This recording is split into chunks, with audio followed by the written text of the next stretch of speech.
तो चैप्टर का नाम क्या है बायोटेक्नोलॉजी का? क्या पढ़ रहे हैं? बायोटेक, ठीक है। अभी एंड इट्स एप्लीकेशन क्लास 12 वालों के लिए होता है, नीट वालों के लिए बायोटेक की क्या एप्लीकेशन, ठीक है। अप्लाइड बायोटेक पढ़ रहे हैं। मतलब अभी तक आपने क्या पढ़ा? प्रिंसिपल्स एंड प्रोसेसेस, ठीक है। मेनली क्या प्रिंसिपल्स हैं उनके और क्या पर्पस सॉल्व हो सकता है और किस प्रोसेस से हो सकता है। तो बेसिकली क्या हो गया, एक जीन है जो आपने आइसोलेट किया हुआ है, डिजायरेबल जीन है, आपको उसको होस्ट तक पहुंचाना है और होस्ट को पहुंचाकर होस्ट में पहुंचाने के लिए आपको एक वेक्टर लगेगा। ये सारी चीजें जो टूल्स है ना वो हमें पता है, तो अब कह रहे हैं कि अब इनका इस्तेमाल कहाँ करोगे, ये तो पता है कि कैसे करना है।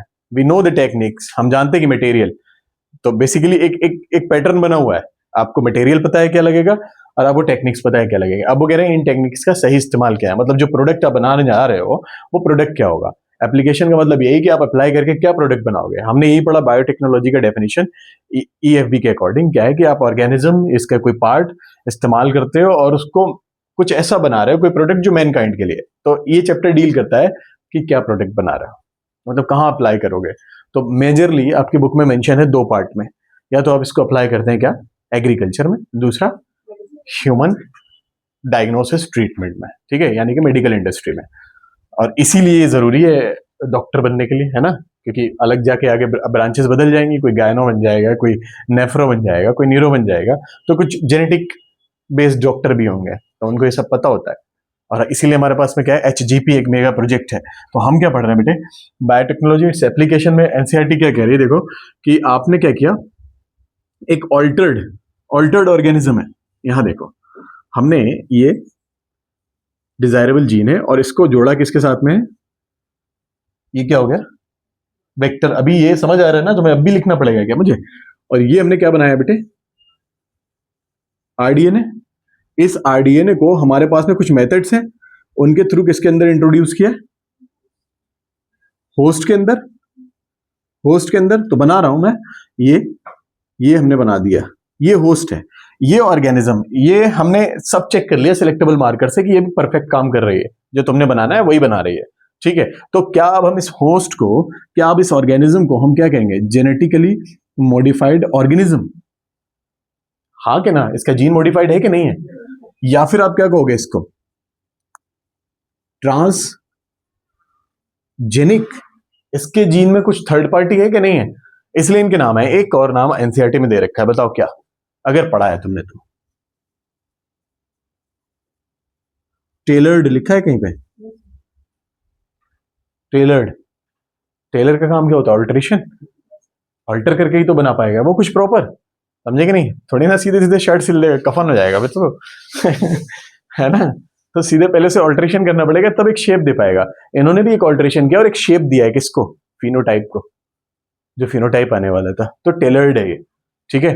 फिलहाल ये वाले टेलर नहीं है, हालांकि इसमें भी कैची चलती है ना, जो रेस्ट्रिक्शन एंडोन्यूक्लियस एंजाइम के थ्रू, ठीक है। हाँ, समझे तुम कहीं जाके रास्ते में और ये लो मेरा डीएनए सिल देना एक ठीक है। तो ये क्या, ये मैंने आपको बताया, ये जेनेटिकली मॉडिफाइड ऑर्गेनिज्म। अब आपकी बुक क्या कह रही है, आपकी बुक क्या कह रही है कि जो जेनेटिकली मॉडिफाइड ऑर्गेनिज्म है, बार बार हमने क्या ही पढ़ा हुआ है, ई कोलाई बहुत पढ़ा हुआ है कि नहीं, उसलिए अब ई कोलाई पढ़ रहा है। लेकिन ये सिर्फ और सिर्फ बैक्टीरिया या प्रोकैरियोट तक रेस्ट्रिक्टेड नहीं है, ये नहीं है कि आप हर बार मॉडिफिकेशन जो है वो सिर्फ इसी लेवल पे कर रहे हैं। आप क्या पढ़ रहे हैं, जेनेटिकली मॉडिफाइड ऑर्गेनिज्म में आपके पास में क्या हो सकता है, फंगस लिखा है बुक में, वही वाला बताना अगर पढ़ पा रहे हो तो। बेटे क्या प्लांट होते हैं, क्या बैक्टीरिया होते हैं, बोलो, एनिमल्स लिख सकते हैं। ये जेनेटिकली मॉडिफाइड ऑर्गेनिज्म। एक एक हम पढ़ते हैं कि सिर्फ फंगस, अब हम पढ़ते हैं एक जेनेटिकली मॉडिफाइड फंगस। फर्क होगा, फर्क क्या होगा, वो जो फंगस है, जो एक न्यूट्रल फंगस है जिसमें कोई मॉडिफिकेशन आपने नहीं किया, वो अपनी नेचुरल लाइफ जी रही है। अगर वो पैथोजेनिक है तो तुम्हारी बॉडी में वो पैथोजन के जैसा ही काम करेगी, है ना। लेकिन अगर उसको एडिबल फंगस भी होती है, याद आ रही है तुम्हें कोई नाम, वो फंगस जिन पे हम फीड करते हैं, नहीं, बस सर याद आने वाला था और इसी के मार्क्स दे दीजिए मुझे, है कि नहीं, मुझे याद आने वाला था, इसके 4 मार्क्स में से 3 दे दीजिए, नेगेटिव नहीं होना चाहिए, है। और कौन सी फंगस थी, खाने वाली फंगस, खाई नहीं है, याद नहीं है, मिर्चे लग गए हैं अरे कुछ भी, भाई डालते हैं ना, कितना कितना सारा खाना तुम ऐसे खाते हो जिसमें मशरूम पड़ा रहता है कि नहीं, लिखा है कि नहीं मशरूम। तो ये फंगस की इतनी सारी वेराइटी हैं, कुछ टॉक्सिकेंट है जो आप खा नहीं सकते, ठीक है, कुछ ऐसी हैं जो एडिबल है, खाई जाती है, आपकी बुक में मेंशन है, तो वो याद करना पड़ेंगे तुम्हें, ठीक है। फिलहाल फंगस है, प्लांट हो गए, इतनी सारी चीजें हो गई, तो हम क्या पढ़ रहे हैं, हम वो पढ़ रहे हैं जो जेनेटिकली मॉडिफाइड है। अगर जेनेटिकली मॉडिफाइड है तो वो ह्यूमन वेलफेयर के लिए ही होगी। यहाँ आप क्या पढ़ रहे हो, ये किस लिए की है आपने, जीएमओ क्यों बनाया, ह्यूमन वेलफेयर चैप्टर का इंट्रोडक्शन है भाई, समझे कि नहीं। और ऐसा नहीं है कि आप स्किप कर देंगे, तो सभी पढ़ना है आपको एनसीईआरटी में, ह्यूमन वेलफेयर के लिए। अब उन्होंने ये बताया कि ह्यूमन वेलफेयर में कैसे आपके आपके काम में फंगस कैसे आ सकता है, लेकिन फंगस से तो तुम भाग रहे हो, बैक्टीरिया तुम्हारे काम में कैसे आ सकता है, तुम तो एंटीबायोटिक्स खा रहे हो, हम एंटीबायोटिक्स भी बैक्टीरिया से बना रहे हैं। और तुम बताओ फर्स्ट एंटीबायोटिक कहां से मिली हमें,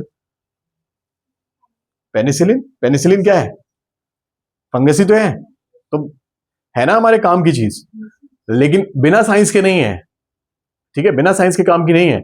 नेचुरली नहीं उसने आगे लो थोड़ा सा पेनिसिलिन लेकर आई हूं, है कि नहीं, कल तुम्हारे घर पे ईद है, पेनिसिलिन रख लो ऐसा कुछ नहीं है, ठीक है, साइंटिफिक है ना। किसने किसने डिस्कवर की थी, अरे अपना एलेक्जेंडर भाई फ्लेमिंग। नहीं, पिछले बैच में तो था तुम्हारे साथ में कह रही यस सर, मतलब आप प्रेजेंस ऑफ माइंड तो देखिए, कुछ भी कह दिया यस सर, थे एलेक्जेंडर फ्लेमिंग साहब वहां बैठे हुए थे। अच्छा अच्छा, फंगस समझ आ गई, ठीक है। अब आप बताइए कि आपकी बुक ने क्या लिखा, कि हम इसको ह्यूमन वेलफेयर में कैसे यूज करते हैं, फिर मैं आपको बताऊंगा कि उनके मतलब क्या है। सिर्फ ऐसा नहीं है कि आप पढ़ के चले जाओगे कि इसका ये मतलब है, इसको ऐसे ही कर लेंगे। देखो पहला क्या, डायग्नोसिस लिखा, तो डायग्नोसिस तो मुझे तुम्हें समझाने की जरूरत नहीं है, नहीं है। फिर मैं तुम्हें एक एक एक एक इंपॉर्टेंट पॉइंट बताता हूं। अगर तुम्हारी डिसीज अगर तुम्हारी बॉडी में कोई डिसीज डायग्नोस होती है, तो कब डायग्नोस होती है, जब तुम उससे परेशान हो। और तुम परेशान कब होते हो, जब उसके सिम्टम्स आ जाए। और सिम्टम्स कब आते हैं, जिसने आपको परेशान किया है वो आपकी बॉडी पे डोमिनेट कर रहा है ना, है ना। अब मुझे बताओ कि अगर कोई अभी बैक्टीरिया एंटर किया बॉडी में, अभी हमें परेशान कर देगा, नहीं ना। कब करेगा, पहले हमारी बॉडी टेक ओवर करेगा, पहले तुम्हारी मशीनरी अपनी तो बना लें, अपने आप को रेप्लिकेट तो कर लें, अपने नंबर तो बढ़ा लें, क्योंकि तुम एक बैक्टीरिया के लिए कभी एंटीबायोटिक नहीं खाते हो, ये तो टू बी वेरी ऑनेस्ट। कभी भी तुमने कोई भी दवाई एक बैक्टीरिया के लिए तो नहीं खाई होगी, क्योंकि सिम्टम ही नहीं आएगा, और तुम खाओगे तब जब सिम्टम आएगा, समझे कि नहीं। और हेडेक वेडेक तो हम लोग ऐसे ही निकाल देते हैं, फीवर वीवर तो चलो आ गया होगा, कोई बात नहीं, है कि नहीं, रेड बुल पी के। और वो कुछ लोग तो वो लाल वाली क्या होती है, स्टिंग पी के खत्म कर देते हैं समझे कि, हटाओ, निपटा देते हैं, समझे कि नहीं। वो स्टिंग पीने से सरदर्द खत्म नहीं होता है, स्टिंग पीने के बाद ये लगता है इससे और बुरा क्या हो सकता है, सरदर्द से तो अच्छा ही है, ठीक है। तो सॉरी स्टिंग डायग्नोसिस, डायग्नोसिस का मतलब मैं आपको क्या बता रहा हूं कि हम डायग्नोस, स्पेशली इंडियंस, हम डायग्नोसिस पे कब जाते हैं, जब हम उससे सफर करना शुरू करते हैं। हम इस पे अर्ली सिम्टम्स को तो इग्नोर मार देते हैं, सर दर्द ठीक है, आज 2 घंटे ज्यादा पढ़ लिया होगा, है कि नहीं, यही तो सर दर्द तो इसी में निकल जाता है, हमारा फीवर ठीक है, कुछ कर लिया होगा ऐसा वैसा, समझे। लेकिन समझो, ये बायोटेक्नोलॉजी जिस डायग्नोसिस की बात कर रही है वो क्या है, सिम्टम नहीं आने पे डायग्नोसिस। हम पढ़ने वाले हैं इस चैप्टर में जीन थेरेपी।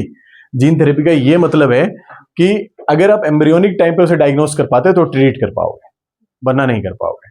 तो ऐसे डायग्नोसिस की बात हो रही है, पीसीआर एलिसा टेक्निक। यहां बात क्या हो रही है, पीसीआर और एलिसा टेक्निक। बेटे एलिसा कहने पे तो इधर उधर क्यों देखने लगा कुछ ऐसा ट्रॉमा है बेटे पीसीआर बेटे वो एक टेक्निक है, तुम्हें तो हर जगह वही दिखाई दे रही। एलिसा एक टेक्निक है टू डिटेक्ट, है ना, डायग्नोस करने के लिए। तो इस तरह की डायग्नोसिस की बात हो रही है, इस तरह की नहीं कमजोरी तो बहुत है, मेरा बेटा हाथी हो गया है तो ये वाली नहीं, डायग्नोसिस है, ठीक है। या एक चीज, दूसरी चीज देख बेटे, क्या और बताओ, अब तुम बताओ क्या लिखा है आपकी बुक में, बायो फार्मास्यूटिकल्स लिखा है कि नहीं, समझ आता है तुम्हें क्या है ये बायो फार्मास्यूटिकल्स। देखो सीधे सीधे मैं अगर तुमसे कह दूं ये ड्रग्स बनाए हमने लिविंग को यूज करके, तो ठीक है तुम समझ जाओगे, तो तुम कहते हो सर एंटीबायोटिक भी यही आता होगा, है ना।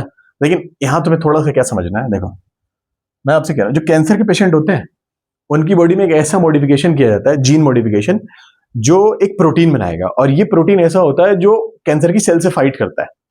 तो बायोटेक्नोलॉजी तो हो गई, बायोटेक्नोलॉजी तो हो गई। मैं आपसे कह रहा हूं कि एक प्लांट है, समझे कि नहीं, और उसमें एक ड्रग बनता है जो कैंसर की सेल्स को मार सकता है।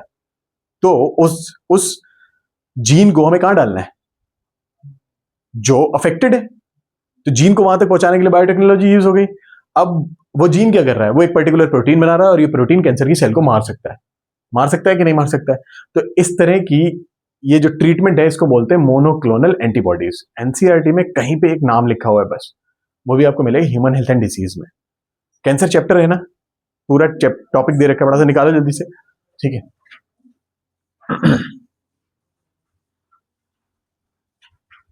जल्दी से निकालो, तुम सर्च करो और मैं इधर लिखता हूं जब तक।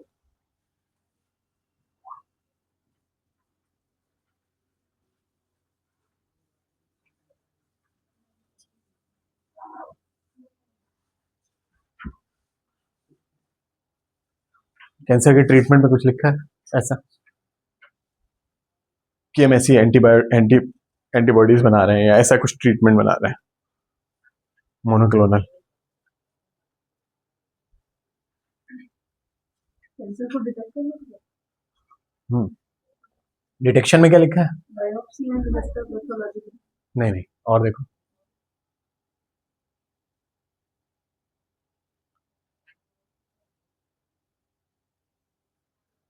नहीं मिला। सर नीचे टेक्निक्स है। हाँ तो देखो कहीं पे भी मोनोक्लोनल जैसा कुछ लिखा है?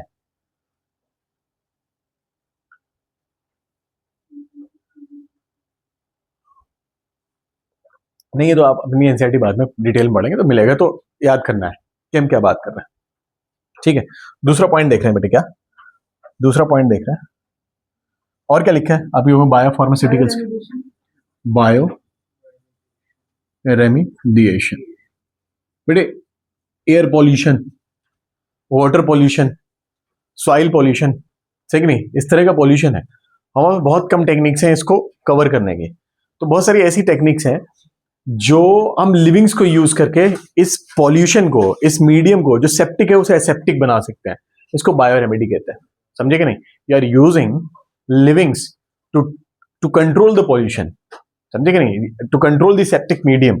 कॉन्टेमिनेशन फ्री बनाने के लिए अगर आप कुछ यूज कर रहे हो तो उसको बायो रेमेडी कहते हैं। नाम भी बता रहा है कि आप ट्रीट कर रहे हो, you are treating something by using living organism, ठीक है ना, बायो रेमेडिएशन हो गया। और क्या है?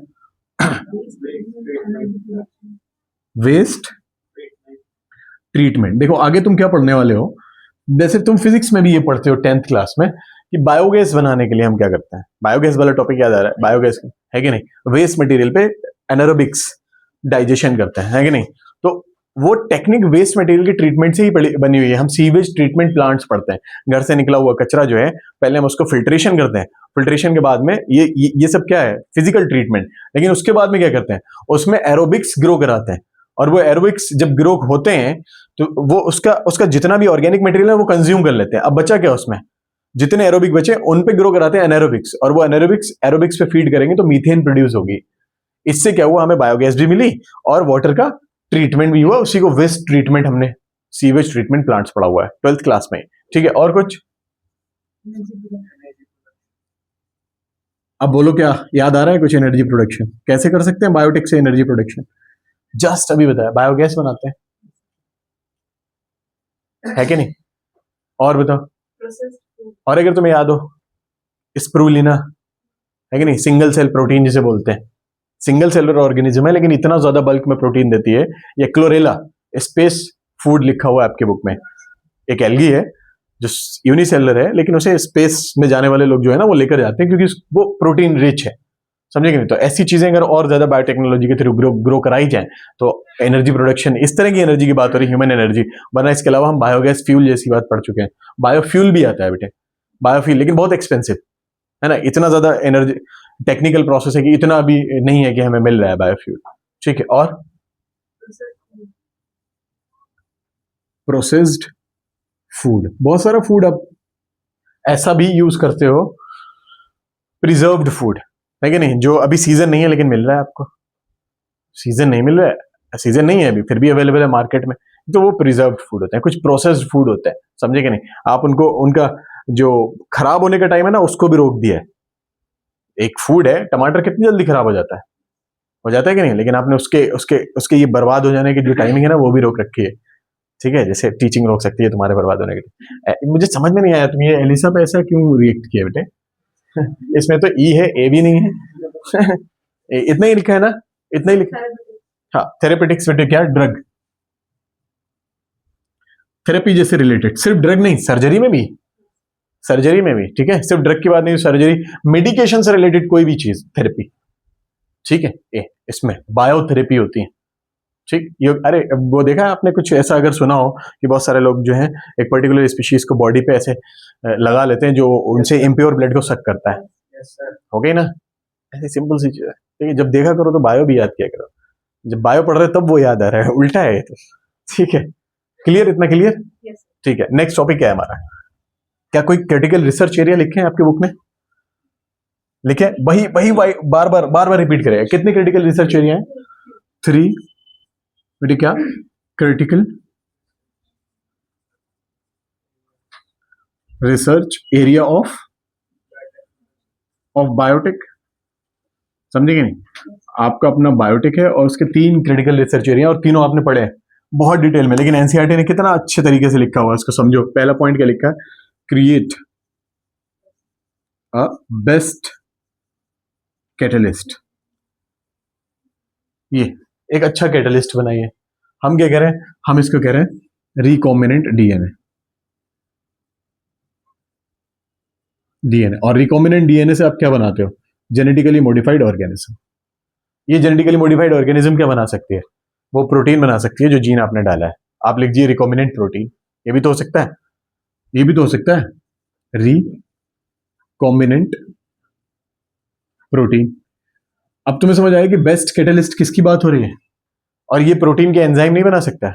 हमने ये पढ़ा हुआ है कि most of the time proteins जो है, एंजाइम जो है वो प्रोटीन होते हैं, सिर्फ एक राइबोजाइम और इस तरह के कुछ बहुत ही कम है जो न्यूक्लिक एसिड भी एंजाइम बनाते हैं। तो बेस्ट कैटलिस्ट की बात क्या कर रहा है, जेनेटिक इंजीनियरिंग की बात कर रहा है कि तुम जेनेटिक इंजीनियरिंग करोगे। ठीक है, दूसरे पॉइंट पे क्या क्या कह रहा है वो, आपने जो बेस्ट कैटलिस्ट बनाया है, जो ऑर्गेनिज्म बनाया है, जब वो ग्रो करेगा, जब वो ग्रो करेगा तो उसे ऐसे मीडियम में ग्रो कराओ कि सिर्फ वही ग्रो करे, आपका इनहांस्ड एफिशिएंट कल्चर हो। बायो प्रोसेस इंजीनियरिंग, मतलब दूसरी लाइन बायो प्रोसेस इंजीनियरिंग को एक्सप्लेन कर रही है अगर आप पढ़ोगे तो। सेकंड पॉइंट क्या है बेटे, बायो प्रोसेस, और यहां क्या लिखा हुआ है बेटे, तुम बताओ बुक में क्या लिखा है, ऑप्टिमम कंडीशन, समझे नहीं, ऑप्टिमम कंडीशन क्या मतलब है ऑप्टिमम कंडीशन का, भाई आपने ये बनाया हुआ कल्चर मीडियम, ठीक है, और कल्चर मीडियम में ये जो स्पीशीज आप देख रहे हो आर, इसके लिए कल्चर है क्योंकि ये जेनेटिकली मॉडिफाइड है, जितना ये ग्रो करेगी उतना ही आपका प्रोडक्ट बनाएगी, ऐसा ही तो है। लेकिन ये ऐसा कल्चर मीडियम तो आपने बनाया हुआ ऐसी जगह रखा है कि यहाँ ए बी सी सब आ सकते हैं, तो क्या ए बी सी इस कल्चर को यूज नहीं करेंगे, तो आर की एफिशिएंसी पे फर्क पड़ेगा कि नहीं पड़ेगा। तो यही बायो प्रोसेस इंजीनियरिंग है कि ऐसा मीडियम बनाइए जहां आपका बनाया हुआ प्रोडक्ट ही ग्रो करे, और वही कंडीशन ऑप्टिमल कंडीशन कहलाती है, समझेंगे, जो कि हम बायोरिएक्टर में क्रिएट कर सकते हैं, पीएच कंट्रोलिंग सिस्टम है कि नहीं, वैक्यूम लगा सकते हैं, सारी चीजें वहां पे अवेलेबल, टेम्परेचर सेट कर सकते हैं। थर्ड बेटे क्या, अब देखो फिर से रिवाइंड करो। आपने क्या, जेनेटिकली मॉडिफाइड ऑर्गेनिज्म है, वो तुम्हारा प्रोडक्ट बना रही है, ऐसी जगह बना रही है जहां कोई और से ऑल्टर नहीं कर रहा है। अब वो जो प्रोडक्ट बन गया उसका करोगे क्या, उसे बाहर निकाल के सेपरेट करके प्योरीफाई करके मार्केट में दोगे कि नहीं दोगे, तो इसी प्रोसेस को हम क्या कहते हैं, डाउनस्ट्रीम प्रोसेस। तो अब ये इसका क्या मतलब हुआ, इसका मतलब ये हुआ कि आपने पिछला जो पूरा चैप्टर पढ़ा है, वो 3 पार्ट में खत्म हो सकता है। पिछला जो पूरा चैप्टर पढ़ा है तुमने वो 3 पार्ट में खत्म हो सकता है। आप पहले क्या पढ़िए, जेनेटिक इंजीनियरिंग, दूसरा क्या पढ़िए, बायो प्रोसेस, और थर्ड क्या है, बायो प्रोसेस के बाद डाउनस्ट्रीम प्रोसेसिंग। ये 3 पार्ट में खत्म हो जाता है।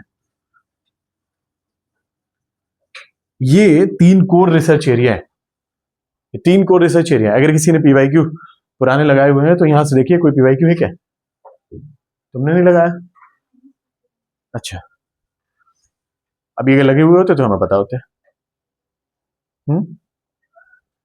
कहा था मैंने लगा लेना, तो तुमने इग्नोर मार दिया होगा।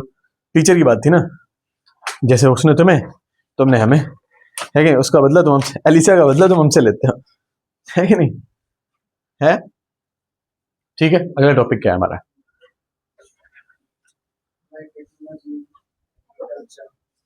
तो बहुत तेज तेज चल रही है गाड़ी।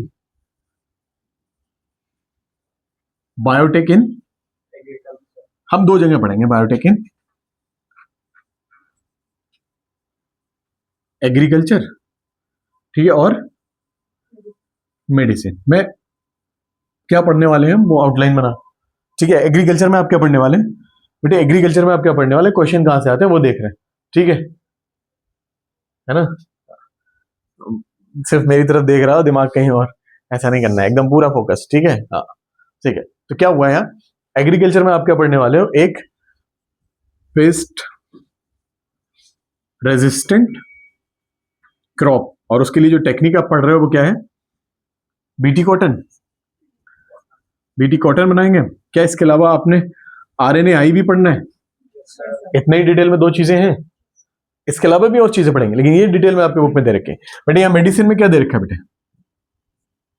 जीन थेरेपी, बोलो, ठीक है। अभी आपने पढ़ा थेरेपेटिक्स, इसमें आ जाएगा, ठीक है, ये आ जाएगा। और क्या पढ़ना है हमें इसमें? इंसुलिन, कैसी इंसुलिन है ये? जेनेटिकली इंजीनियर्ड इंसुलिन, हाँ बिल्कुल है, जेनेटिकली इंजीनियर्ड इंसुलिन, ठीक है ये। और क्या है हमारे पास? डायग्नोसिस, एक डायग्नोसिस PCR, और दूसरी बेटे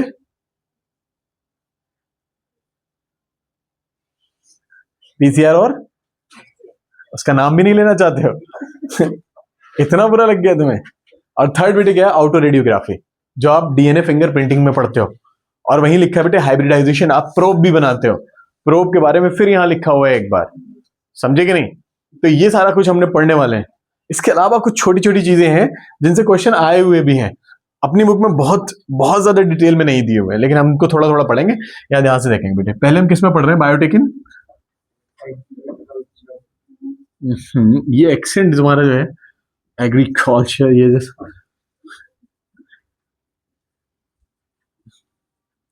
जो टंग ट्विस्ट करना सीखा है तुमने, ठीक है, कल्चर दांत इतना टूट जाए जुबान के टकराने से, इतना ट्विस्ट करे दिन पलट के ही रह जाए किसी दिन, ठीक है। बायोटेक इन जेड, गलत, एग्री कल्चर पहला बेटे क्या है? अब आपकी बुक में दे रखा है उन्होंने कि हम बायोटेक इन एग्रीकल्चर की हेल्प से क्या बनाते हैं, वो 1 बाय 1 बताओगे आप हमें, मैं आपको एक्सप्लेन करूंगा, ठीक है। पहला क्या दे रखा है? नहीं, हम बायोटेक का एग्रीकल्चर में क्या यूज होता है वो बात कर रहे हैं, वो मैं आपको बाद में पढ़ाऊंगा। लिखा है देखो 5 या 4 पॉइंट लिखे हैं कि हम एग्रीकल्चर में बायोटेक को यूज करके क्या बनाते हैं। बेटे पहला बोलो, अरे फिर मैं ही कहूँ तो pest resistant plant, enhance food, ये सब लिखा है ना। पहला पॉइंट क्या है? हाँ, टॉलरेंट, टॉलरेंट टू बेटे किसको? Abiotic stress, abiotic stress. अब याद करो इकोलॉजी, इकोसिस्टम किसको पहचानना था? कोई बात नहीं बेटे, अबायोटिक, हाँ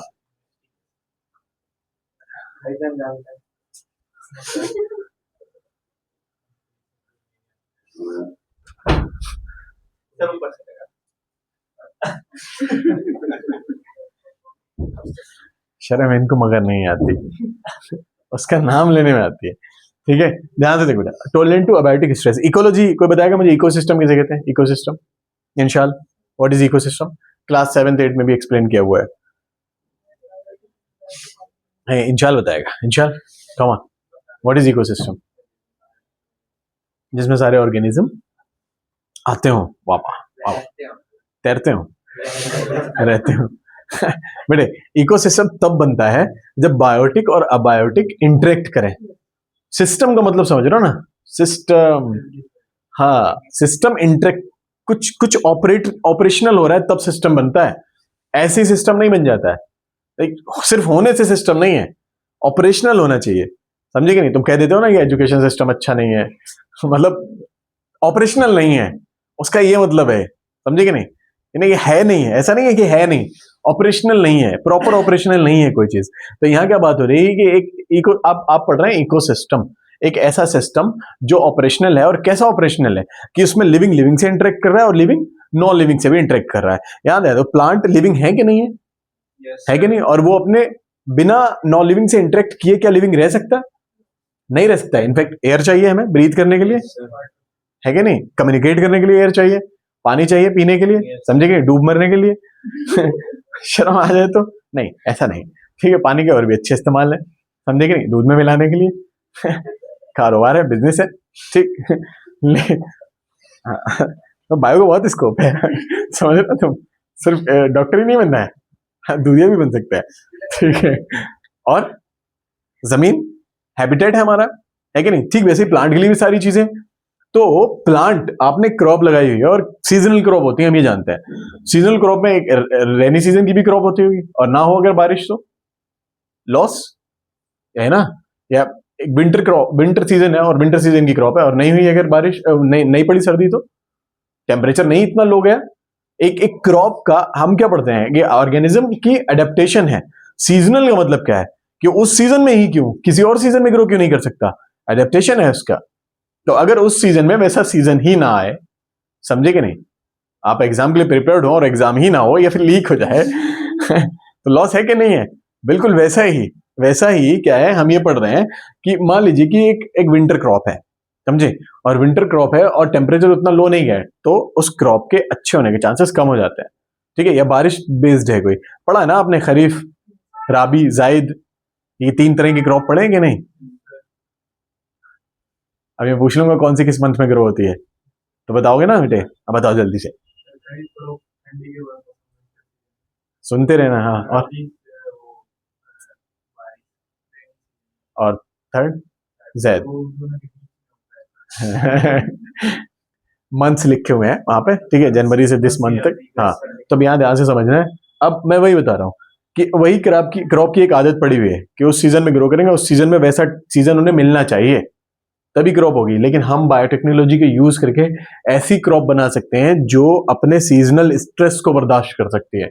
लाइक अगर आपने रेनी सीजन के लिए लगाई है और बारिश उतनी नहीं हुई है, तो वो कम बारिश पे भी सही ग्रोथ दे सकती है, पैदावार हो सकती है। इसीलिए तो देखो किसानों का नुकसान क्यों हो रहा है कि या तो बारिश बहुत हो गई, समझे कि नहीं, या फिर नहीं हुई, क्योंकि वो तो बारिश का एस्टिमेट नहीं कर सकते ना कि तुम कितना हो रहा है।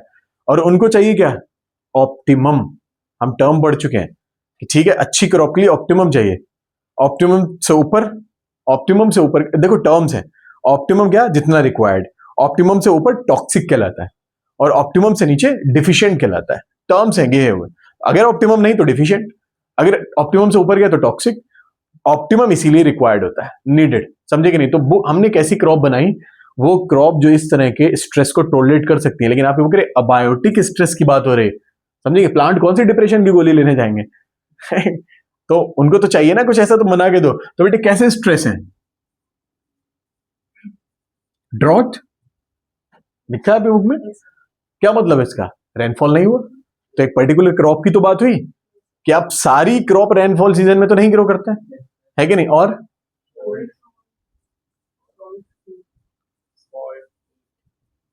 अब आप समझ गए होंगे, है कि नहीं? आप समझ गए होंगे, है ना? कुछ अलग अलग एरिया, अलग अलग इन्वायरमेंट, अलग अलग क्लाइमेट, अलग अलग सीजन, सब हमने ऐसी क्रॉप बना ली कि ठीक है अब बर्दाश्त कर सकते हैं। नहीं, कम पानी है तो भी ग्रो कर जाएंगे। टेम्परेचर ज्यादा चला गया, कर लेंगे बर्दाश्त, बर्बाद नहीं हो जाएंगे। आप देखेंगे बहुत सारे ऐसे, क्या नाम है, फ्लावरिंग सीजन, है ना? फ्लावरिंग सीजन लो टेम्परेचर पे बहुत सारे ऐसे प्लांट्स देखेंगे आप जो लगे रहते हैं पॉट वगैरह में, उनपे अच्छे फ्लावर आते हैं। लेकिन जब टेम्परेचर बहुत ज्यादा होता है तो वो बिल्कुल एकदम उजड़ जाते हैं, टेम्परेचर को नहीं बर्दाश्त कर पा रहे हैं वो। तो अबायोटिक स्ट्रेस है वो उनके लिए। सेकंड क्या है बेटे? Pest resistant crops. आपको पता है कि किसी क्रॉप में अगर इंसेक्ट डैमेज कर रहे हैं, है ना, या रेट्स डैमेज कर रहे हैं, चूहे वगैरह भी क्रॉप को खराब करते हैं, तो हम उनसे बचने के लिए कुछ पर्टिकुलर केमिकल यूज करते हैं। यूज ऑफ पेस्टिसाइड्स शुरू से पढ़ते चले आ रहे हैं। हम ऐसी क्रॉप बना सकते हैं जो इस मैटर से खुद निपट सकें, उनको नहीं चाहिए वो केमिकल, क्योंकि कहीं ना कहीं केमिकल ह्यूमन चेन में भी जा रहा है, समझे कि नहीं, और जमीन में भी रह जा रहा है। आपने क्रॉप लगाया, क्रॉप पे लगाया है ना, तो सिर्फ उतने तक ही लिमिटेड नहीं रहेगा। पेस्टिसाइड लगाया, और इसका एक मेजर नुकसान आपने क्या पड़ा है इवोल्यूशन में, आपने पेस्टिसाइड लगाया और उस पेस्टिसाइड को कुछ पेस्ट सर्वाइव कर गए, तो वो क्या बनाएंगे, मोर हजार्डस स्पीशीज, ड्रग रेजिस्टेंट। दोबारा आप वही कंसंट्रेशन लगाएंगे तो नहीं होगा कुछ भी उनका, जैसे मक्खी नहीं मर रही थी अभी, है ना, स्प्रे लगाने के बाद भी। क्यों? क्योंकि वो इतने कंसंट्रेशन को बर्दाश्त कर चुकी है, समझे। अब वो रिप्रोड्यूस करके जो नई प्रोजेनी देगी वो भी उस कंसंट्रेशन को बर्दाश्त, मतलब तैयार कर रही है अपनी आर्मी, ठीक है। हाँ, तो ये पेस्ट रेजिस्टेंट क्रॉप समझ चुके। इसका एग्जांपल हमने बाद में पढ़ेंगे, लेकिन मैं यहाँ लिख देता हूँ, बीटी कॉटन, समझे कि नहीं। और RNA आई पढ़ेंगे, और भी बताइए। To reduce post harvest to reduce, ये देखो ये बहुत अच्छा क्वेश्चन है यहाँ से, पोस्ट हार्वेस्ट लॉस। बेटे सिर्फ किसान की जिंदगी यहां तक सीमित नहीं है, ये चलो इस सीजन अच्छी बारिश हो गई, अच्छी क्रॉप हो गई, नहीं, हार्वेस्ट क्रॉप कटिंग हो गई, उसके बाद में वो घर लेकर आ गए, अब भी उनका लॉस होने के चांसेस रहते हैं। इस वजह से पोस्ट हार्वेस्ट लॉस भी होते हैं, समझे कि नहीं। टमाटर की क्रॉप की हुई है, टमाटर सारा घर पे आ गया, बहुत अच्छा हुआ है, लेकिन मार्केट में उसका रेट नहीं मिल रहा है, तो वो क्या करेगा, तो वो सस्ते दामों में बेच दे, है कि नहीं, तो भी लॉस। और अगर उसका नहीं बेच रहा है तो टमाटर का लाइफ स्पैन कम है, तो भी लॉस। तो क्या करना चाहिए हमें, ऐसा टेक्निक भी सिर्फ यहां तक छोड़ सकते हैं क्या हम, ठीक है अच्छी क्रॉप हो गई यहां तक छोड़ सकते हैं, नहीं, अच्छी क्रॉप होने के बाद जो तुम्हारे घर आ गई है वो भी तो उसका सही रेट तो मिलना चाहिए, और उसके लिए टाइम लगेगा बार्गेनिंग करने में, है ना, है कि नहीं। तो उस तब तक जिंदा तो रहे, पता लगे तुम उधर बार्गेनिंग करके आए, ये सही रेट लेके आए तो सारे टमाटर निपट चुके हैं। तो इसके लिए बेटे इसका एग्जाम्पल पढ़ो बेटे, क्या है पोस्ट हार्वेस्ट लॉस में हम क्या पढ़ते हैं, फ्लेवर सेवर टोमेटो। इसमें बेसिकली कुछ नहीं होता है, जो टमाटर है उसकी सॉफ्टनिंग जो है और राइपनिंग जो है उसके टाइम को डिले कर दिया जाता है। एक जीन के थ्रू हम क्या कर रहे हैं, टमाटर के सॉफ्टनिंग और राइपनिंग के टाइम को डिले कर दे रहे हैं। मतलब अब आप अपने घर में जो टमाटर 24-48 घंटे रख सकते थे, अब 3 दिन 4 दिन 5 दिन भी रख के अपने पड़ोसी को दे सकते हो, अगर 2 दिन बाद मांगना है तो भैया है क्या टमाटर, समझे कि नहीं। तो क्या किया हमने इसमें, समझे, फ्लेवर सेवर आपने बचाया, ये शॉर्ट में लिखा हुआ है, आपने बचाया, उसको सेव किया, उसके फ्लेवर को सेव किया, समझे कि नहीं, उसके लाइफ स्पैन को डिले किया, उसके उसके राइपनिंग को डिले किया। तो ये बेसिक सा मतलब है एक जीन इंट्रोड्यूस करके। फिर क्या बेटे, increase efficiency of mineral resources.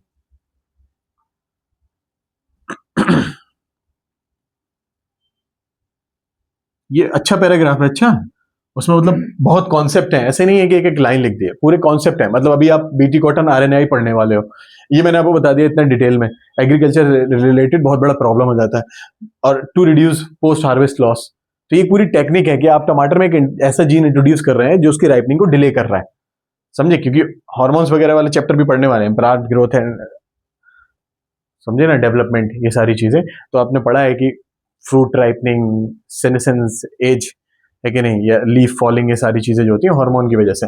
Next बेटे क्या बताया आपने, Increase efficiency of mineral resources. Increase efficiency of mineral use. देखो ये क्रॉप है, ठीक है, यहां हम एक क्रॉप बना रहे हैं, ठीक, ये सारी क्रॉप हम लोग ऐसे ही बनाते हैं, ठीक। तो यहाँ ये क्रॉप तो तभी ग्रो की ना जब यहाँ मिनरल्स थे, पानी के साथ में मिनरल्स इनको मिले। अब इस क्रॉप की आदत ये है कि ये बहुत ज्यादा कंसंट्रेशन में मिनरल्स को यूज करती है, तो नेक्स्ट जो आप क्रॉप करेंगे उसके लिए मिनरल्स की कमी हो जाएगी कि नहीं हो जाएगी, एग्जॉस्ट हो जाएगी नहीं, ये जो सॉइल जो आप देख रहे हैं ये एग्जॉस्ट हो जाएगी कि नहीं, खत्म हो जाएगा कि नहीं उसमें से मिनरल। तो ऐसी क्रॉप जो ऑप्टिमम मिनरल्स को यूज करके ग्रो अप है, समझे। और इसके लिए एक चैप्टर था हमारे पास में जो अब ट्रांसपोर्ट इन प्लांट, वो अब डिलीट हो चुका है, तो उसमें इस तरह की टेक्निक्स हमने सॉइललेस प्लांट ग्रो किया, समझे कि नहीं। जैसे हमने एक प्लांट ग्रो किया, ये इसमें हम एक प्लांट ग्रो कर रहे हैं, सॉइललेस प्लांट, इसमें कुछ सॉइल वाइल नहीं है, ठीक है। प्लांट को सॉइल चाहिए किस लिए, मिनरल्स के लिए, और अगर हम डायरेक्ट मिनरल्स दे दें तो सॉइल की जरूरत खत्म, ऐसे ही है ना।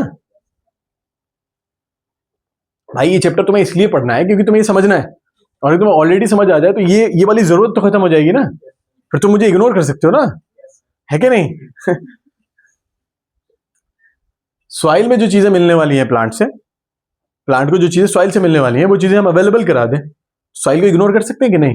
सॉइललेस प्लांट ऐसे बनता है, ठीक है। तो अब मान उसी प्लांट में हम क्या टेस्ट कर रहे हैं, इस प्लांट की ग्रोथ पे क्या फर्क पड़ता है ए को ऐड करने में, या फिर क्या फर्क पड़ता है ए को रिमूव करने में। ए ऐड किया तो क्या फर्क पड़ा, ए रिमूव किया तो क्या फर्क पड़ा। इस तरह से हमने सारे मिनरल्स का यूजेस समझ लिया है, समझे कि नहीं, और उनको अलग अलग पार्ट में डिवाइड कर दिया कि इसकी इतनी कंसंट्रेशन में इतना फर्क पड़ता है, इतनी कंसंट्रेशन में इतना फर्क पड़ता है। इस तरीके से हम समझ सकते हैं कि कितना एग्जॉस्ट होना चाहिए, कितना यूज होना चाहिए। नेक्स्ट बताइए बेटे।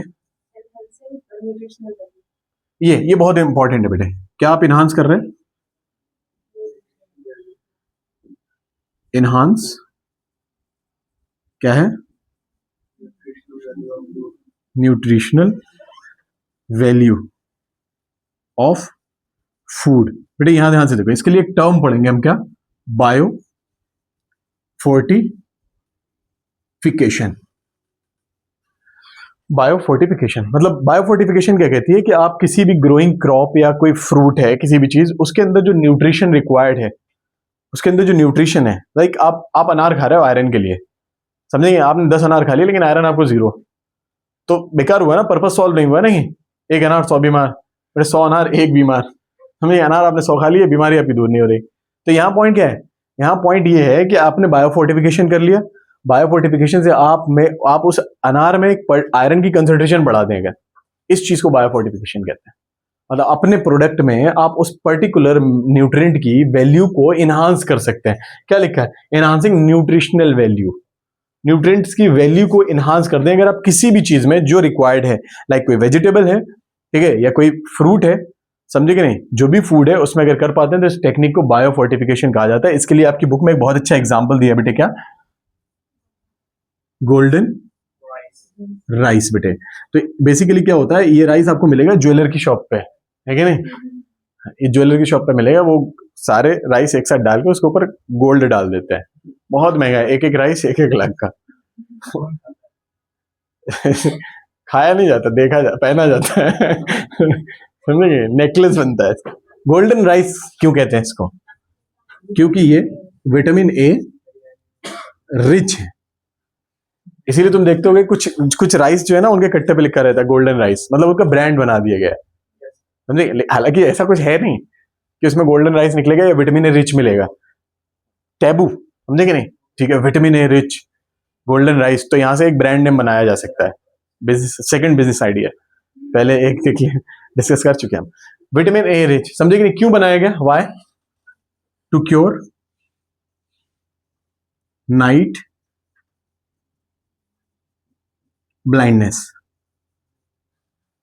हाँ, नाइट ब्लाइंडनेस, रतौंधी, समझे कि नहीं, उसको क्योर के लिए विटामिन ए चाहिए होता है बॉडी में, उसके लिए ये राइस बनाया हुआ है। तुम्हें नहीं समझ आएगा बेटा, तुम तो रात के अंधे नहीं, प्यार के अंधे हो, समझे?